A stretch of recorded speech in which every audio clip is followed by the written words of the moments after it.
Pagi teman-teman, assalamualaikum warahmatullahi wabarakatuh.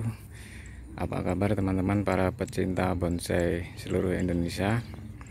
Nah, ini saya sudah lama ini tidak buat video. Kali ini saya berada di tempatnya rajanya Ficus dari Bojonegoro, Mas Nanang Bonsai. Nah, kali ini kita berada di lahannya Mas Nanang Bonsai. Ada beberapa programan dari Mas Nanang, masih bahan dari nol, dari donggel. Nah, ukurannya semua besar-besar. Ini masih bahan. Ini juga hibrid. Ini rencana mau disambung elegan. Ini masih bahan. Ini baru nanam katanya, baru dongkel. Nah, ini ada hibrid lagi, semua hibrid di sini. Nah, ini beliau ada di sini, Mas Nanang. Teman-teman bonsai. Ya, apa kabar Mas Nanang? Alhamdulillah baik-baik Mas. Ini trainer nomor wahid Kota Bojonegoro ini bersama Mas Nanang ini. Kita tanya-tanya Mas Nanang tentang bahan programannya. Nah, ini ada bahan hibrid Formal ini. hibrid formal. Ya mohon maaf ini kebunnya banyak rumputnya Mas. Nah, ya kalau kebun tidak ada rumputnya itu gimana Mas? Ini dari nol ya Mas Nanang ya? Dari nol, jadi ini dulu tinggi, tak tempel susu gini, tempel susunya udah jadi baru tak potong. Ini tempel susu juga, nempel susu baru tak potong. Jadi awalnya dulu tinggi semua. Oh, berarti ini hasil tempelan ya Mas Tempel Nanang? susu ini tempel susu, ini tempel susu, ini tempel susu, sama semua di sini tempel susu. Oh, berarti asalnya ini cuma bonggol gitu aja ya Mas Bonggol Nanang? dari nol. Ini buat baru semua ya? Buat baru semua, kebetulan kakinya tinggal memaksimalkan. Oh, ini kakinya udah jadi Mas ya? Udah nggak mikir akar lagi ya? Udah mikir akar. Kalau terlalu banyak mikir botaknya tambah hombo. Tambah hombo. Nah, ini kira-kira prosesnya berapa tahun Mas Sudah Nanang? berjalan Dari nol. 2,5 tahun. 2,5 tahun ya? 2,5 tahun ini. Wah. Dari nol ini 2,5 tahun Mas? Ukuran segini cabangnya ini? Iya, dari nol 2,5 tahun. Wah. Nah, ini dulu sudah segini, kena angin, patah. Patah, Saya tempel lagi. tempel lagi. Sekarang sudah hilang ya Mas jejaknya? Udah hilang, Jejaknya. udah hilang. Tapi kalau menurut saya ini termasuk cepet ya Mas Nanang ya? Kalau kita maintenance-nya cukup, terus pengaturan jarak tanam pas, terus pencahayaan itu full, insya Allah cepat. Jadi pemupukan rutin, insek rutin, terus penyiraman juga tidak boleh telat. Insya Allah cepat kalau Cepet ya? Kalau menurut saya. untuk pre ini cepet Mas Nanang ya? Cepat. Cuman kalau bikin ground gini, makanya kalau di sini kan menghadapnya kan acak. Acak ya? Ada yang menghadap ke selatan, barat, utara.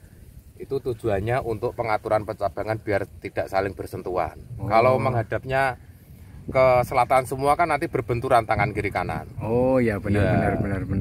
Makanya ada banyak teman kok menghadapnya enggak sama semua kok acak. Nah, tujuannya itu ya.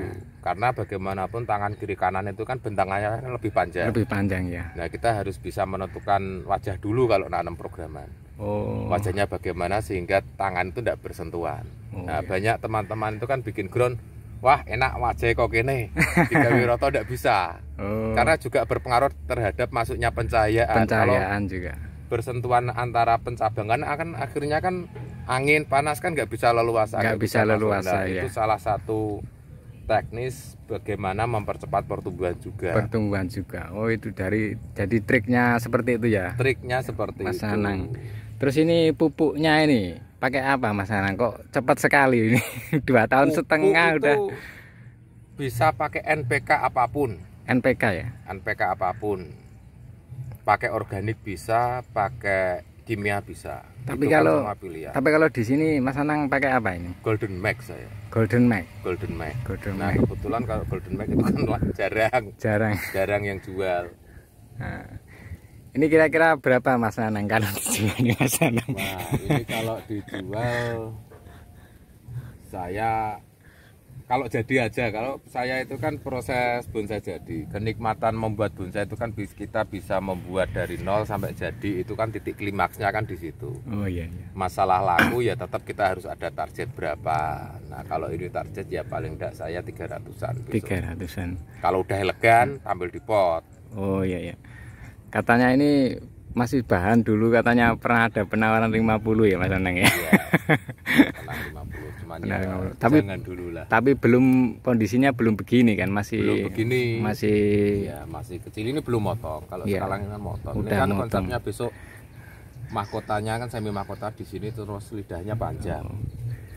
Ini dari awalnya ini dangkal sendiri Mas Nanang ya? Dangkal sendiri nih. Dangkal sendiri. 2 pohon ini dangkal sendiri. Oh, berarti udah dibilang udah nggak untung lagi, soalnya kan gratis dapatnya. Gratis dapatnya.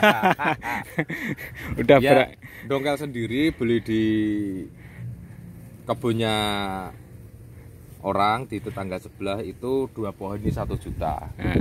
Nah ini saya penasaran nih, katanya ada masternya di sini, katanya udah ada penawaran 100 lebih katanya ini. Nah, ini pengen lihat ya? Iya, sambil jalan-jalan ya teman-teman. Nah ini juga ini programnya Mas Anang ini. Kalau ini wajahnya dari sini, Mas. Nah ini. Nah ini kelihatan kalau di sini wajahnya. Wah enak sekali nih Mas Anang. Iya, nunggu tangannya itu tak bikin sekaleng 3 kilo kalau itu. Tangan pertamanya. Tangan pertamanya ya. Jadi manjang gitu. Cuman sekarang posisinya masih belum enak. Oke. Oke langsung Mas Nanang. Oke. Mana ini yang ini monsternya, ini yang pelintir-pelintir. Nah, ini terpelintir. Terpelintir tersiksa. Nah, kita berusaha mengupayakan kalau kita sebagai seniman kan kita harus punya brand. Iya. Nah, kita bikin pelintiran aja. Kalau ada orang yang mengatakan tidak masuk akal itu kan biarin orang berkata apa. Yang penting saya bahagia kan gitu aja. Yang penting kan bahagia Mas. Bahagia. Soalnya biasanya proses kalau masih awal tuh emang belum ada kan orang nggak tahu. Nggak tahu. Kedepannya itu kita mau buat gimana. Nah, masuk. Pasti pertamanya itu pasti jadi bully-bulian. Biasanya kalau orang Jawa ngomong itu wong alok kuwi melok, akhirnya kan juga akeh sing melok. Ya. Yang penting kan kita kedepannya kan konsepnya kan tidak menyalahi aturan. Bagaimana tangan pertama itu harus besar, masalah pelintiran atau apa itu kan suka-suka. Oh iya. Kalau saya gitu aja, Simple ya. Nah, kalau ini saya bikin style Vietnam nanti pakai sulur banyak, makanya di sini sulurnya tetap saya pertahankan. Oh iya. Cuman kalau bikin sulur itu kan belakangan, kalau pohon sudah jadi. Oke. Oke teman-teman, kita menuju bonsainya, masternya di sini. Ini ya silver pupus hijau. Silver pupus hijau. Kebanyakan silver pupusnya merah, ini hijau. Hijau ya. Termasuk jenis langka nih Mas ya? Enggak tahu. Asal dapat saja wes. Oh ini mirip itu ya, mirip press silver tuh ya. Tapi mirip daunnya press silver tapi pupusnya hijau. Daunnya juga agak panjang nih. Agak panjang. Tapi warnanya mirip silver ya ini. Silver. Lapisan lininya kan kelihatan Mas. Iya ya, baru lihat saya yang kayak gini. Oke ayo Mas Anang, kita lihat bonsainya yang belum ada penanganan. Nah ini konsepnya masih acak, gambarnya masih di kepala ini masih di kepala ini. Masih di kepala. Yang penting kan Mas Anang udah ada konsepnya. Ada konsep. Nah ini yang bikin kita konsep baru terpelintir. Ini pelintiran tapi segede galon. Nah ini wajahnya dari sini. Nah mohon maaf, penuh rumput sini, terlalu subur pohonnya. Iya. Rumputnya ikut subur ya, Iya, kalau kita mupuk ya gini. Soalnya Mas Anang juga sibuk ya. Iya. Sering diundang trainer ke luar kota. Nah ini nanti segede betis rencana. Berapa tahun lagi ya tidak usah dihitung tahun, karena kita main bonsai itu kan berhubungan dengan waktu ya, proses benar, lama yang pasti. Jangan sampai dengan proses lama itu kita sia-sia. Dalam artinya sia-sia dengan proses lama kita juga harus membuat pohon yang berkualitas. Iya. Jadi harus dikerjakan dengan benar ya Mas. Benar. Biar nanti udah ngerawatnya lama, prosesnya nanti tidak menghasilkan pohon yang berkualitas, akhirnya kan banyak teman yang mengeluh. Bonsai tidak laku. Bonsai tidak laku. Yang beli siapa, kan juga repot. Tapi kalau bahan berkualitas, kita sediakan pohon berkualitas, secara otomatis pembeli itu akan datang dengan sendirinya. Dengan sendirinya ya. Kalau kita mau jual pohon berkualitas kan harus ada pohonnya dulu. Pasti pembelinya datang. Pasti pembelinya datang. Nah, kita cari pembeli, pohonnya tidak ada kan juga repot. Repot. Tetap ya, harus ada barangnya dulu. Iya, iya, iya. Kan di situ. Ini konsepnya masih acak juga. Ini calonnya pohon-pohon gede. Pohon gede. Ini.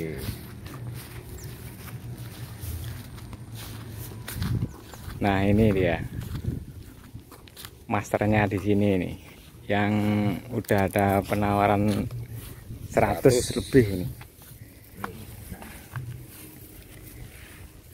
Ini rencana nanti habis dari luar kota mau saya okulasi yang atas. Yang atas berarti ini udah enak sekali nih, tangannya udah ada semua. Ini pohon dari rupiah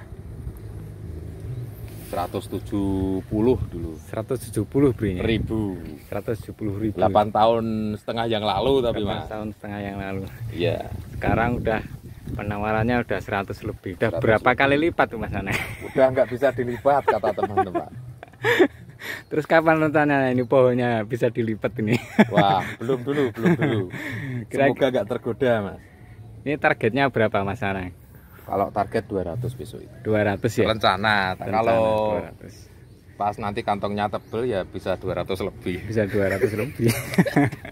Kalau kita jual bonsai pingin mahal kan jangan seperti orang BU Mas. Iya, benar. Harus seperti orang jaim. Tapi seperti orang BU kalau bonsainya tidak bagus ya sama aja. Sama aja kan gitu toh Mas. Iya. Kita harus tahu kualitas pohon kita itu seperti apa. Seperti apa. Oke, saya lihat keliling dulu Mas Anang ya. Ya, monggo. Nah ini teman-teman. Nah ini udah ada yang ditempel elegan. Ini akarnya udah enak sekali, udah keliling, udah belimbing. Ini dari nol. Tuh percabangannya.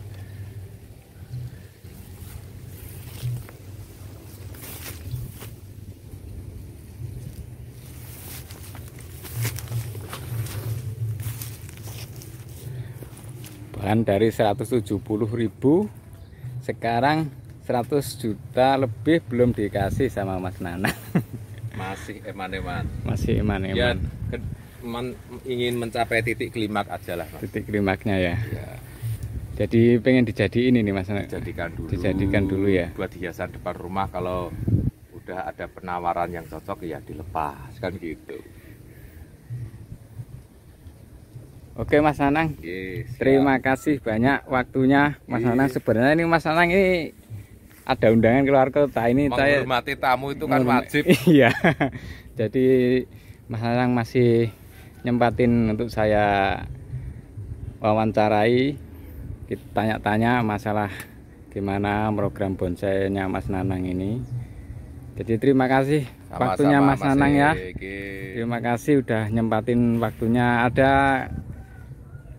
apa pesan-pesan buat teman-teman ini Mas Nanang? Yang pasti kita itu dalam bermain bonsai itu harus terus belajar. Jangan sampai puas gitu. Jangan sampai puas ya. Karena proses belajar bonsai itu tidak ada yang instan, mengikuti proses pohon. Semakin besar pohon semakin lama aku. Ya katanya instan saja, yang katanya instan saja masih direbus ya Mas Nanang. Masih direbus apalagi pohon. Apalagi repot. Oke Mas, Mas Nanang, terima kasih. Sampai jumpa Mas Nanang. Sehat-sehat selalu.